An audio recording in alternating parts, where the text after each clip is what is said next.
All right, my name is Coach Small, and I'm going to be talking to you about the basics of recovery nutrition. Now, there are a lot of different ways you can talk about recovery nutrition. It could be just general, it could be specific. So I'm going to really be specifically talking about soccer. That is the sport that I coach. And really the athletes that I'm kind of gearing this presentation to are high school athletes, competitive, potentially elite or even recreational, really. That's why I just put competitive, because in reality, the practices that I'll illustrate should be incorporated by anyone who is exercising or competing or using the body's energy. So let me begin by talking about the key points of nutrition. And I'm going to do some science here, some quick science about your body's energy systems. So I'm going to try to present like this, and I'll go up there a little bit, but I'll more or less use this laser pointer. So first of all, your body has three energy systems that it's going to use to give your body energy while you play a sport. Specifically, there are the phosphocreatine system, the glycolytic system, and the oxidative system. And I'm just going to go through those briefly and talk about them and how they use energy and fuel you as you're playing a sport, again, specifically soccer. So here we have the phosphocreatine system, and in that system, it's an anaerobic system, and that term may not be something that you know. So really, I'm going to break. Anaerobic means not using oxygen. What this is doing is it's using raw ATP. So chemically speaking, your body has these compounds, and this system is breaking those compounds down. Phosphocreatine is really the specific compound.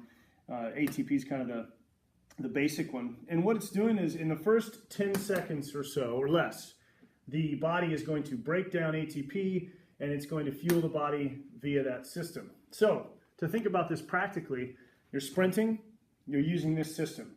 Now the thing is, this system takes about 2.5 minutes to replenish itself. So rest or recovery is important in using that system, which we'll kind of come back to in a minute.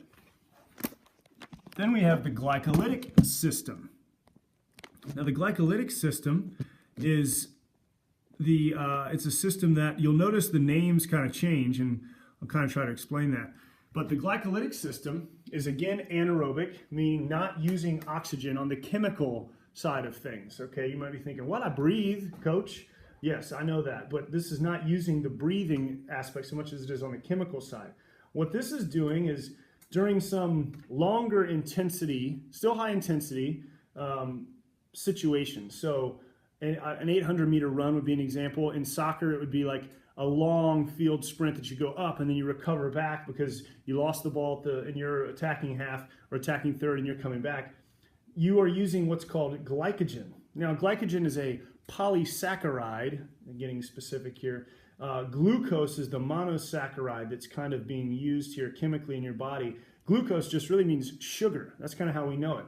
The body is using sugar, it's breaking it down, and it is fueling your body during this high intensity situation. Then we come to the oxidative system. And now you kind of hear a word that you might, oxidative, oxygen, aerobic. It's aerobic, meaning that now your body is using oxygen on a chemical level to kind of to break down and fuel your body. The duration for this is, I just put the long haul, meaning that your body is using this when you're running a marathon, when you're doing things like that. And so in soccer, again, you're running, professionally speaking, 90 plus minutes, high school, 80 plus minutes, middle school, 70 plus minutes, etc. And so what you're doing is you're still breaking down glucose, that compound we talked about before, sugars. And then if exhausted, if that's kind of exhausted, meaning it's done, the body's used it, you'll be sort of tapping into your fat stores. Okay? So let's kind of recap this a little bit. I'm going to go back through and kind of talk about some of the things. The soccer, you'll see these little, soccer uses this 50% of the time, this little system here. Now you may be saying, wait a minute, if this only fuels the first 10 seconds of something, how is that happening? Well, over the course of time in a game, you'll get breaks and rest and so on and so forth, and your ATP source will build back up. So over the course of time, you'll be using. It's not like you're using that for the first half and then it's breaking down, but you'll be using this energy every so often, and it will amount to the most amount of energy because your body will rebuild this ATP. Again, though, rest is key in this. So if you're training, you got to have rest between these bursts of energy if you're doing sprints or something, because again, your body has to rebuild it. The glycolytic system, this is something, I'll talk about something here that's important to know. This is the least used, so to speak, in soccer, percentage-wise, but it is the system that kind of creates what we call lactic acid. And you may have heard this term a lot. I know I've heard it quite a bit, and it's usually talked about negatively. Really, all that means, lactic acid is not necessarily negative. What it is as glucose is being broken down, it is releasing what's called lactate into the body, and then that lactate goes on and chemically continues to help this process. So it actually gives you energy. So really, when you have this lactic acid, what that means is your body is burning energy, so that's good. We'll talk about how sometimes coaches will say, hey, yeah, you got to get that lactic acid out by taking a run the next day. Well, really, no. This is a nutritional, you need to supplement this nutritionally, hence the thrust of the video is recovery nutrition. And then lastly, down here in the oxidative system, again, this will be the one that is used. Soccer uses this more. Soccer and hockey have a 30%, they use this system 30% of the time. That is the most of any sport other than running. Running will use this kind of big time. And some of the things like skiing and other things that you're doing this for a long period of time, cross-country skiing, etc. So again, there's an overview of these systems. Now, the reason I say this and kind of give you that is it's pretty interesting, one, and two, it is important to know when you're thinking about what to do after a workout to fuel yourself. So let's get into the nuts and bolts of what that looks like. I'm going to move these.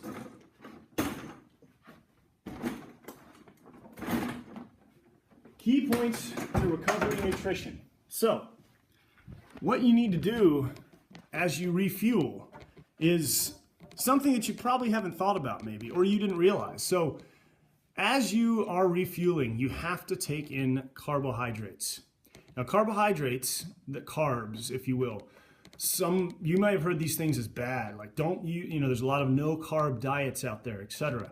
Maybe for the common man, so to speak, but for athletes, you actually have to replenish sugars. We talked about that. Glycogen, glucose, the body is breaking those down 50% of the time when you're doing your athletic performance in soccer, for example, you're using sugars. So you have to replenish them, and you have to replenish them fast.